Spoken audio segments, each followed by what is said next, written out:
Welcome to our tutorial on user-defined functions, UDFs. In this session, we are going to explore how to create and use UDFs. Flow allows users to create their own custom functions, called user-defined functions, or UDFs, to implement custom logic. To build a UDF, we start in the Modules panel on the left and click the plus icon. From the drop-down, we select UDF module. In the modal, we name our new module enablement_UDF. Crucially, we make sure to check the Create Scripts folder option before clicking Save.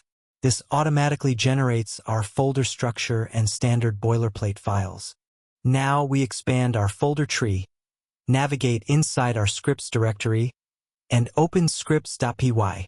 This loads Instabase's built-in text editor, revealing our starter code block where you can write custom Python functions and import external libraries. We return to our canvas to look at where we can execute this code. There are four main types of UDFs in Flow. First, we have pre-flow UDFs, which run before any steps have started execution. These are hooks typically used for setup, such as copying file batches into your input directories from external systems. Second, we can add a map UDF step.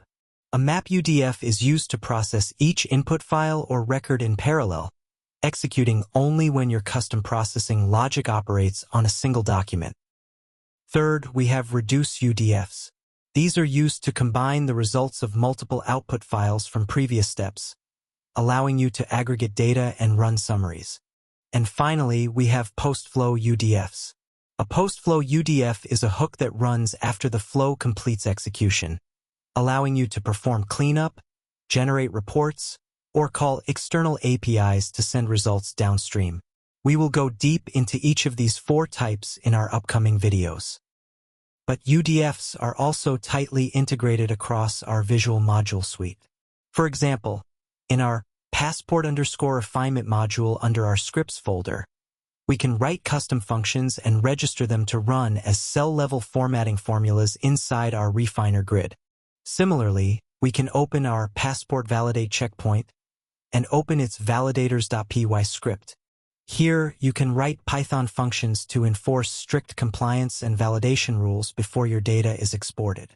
By utilizing UDFs, you can tailor-make your flow to match any enterprise scenario. Thanks for watching, and stay tuned for our map versus reduce deep dive up next.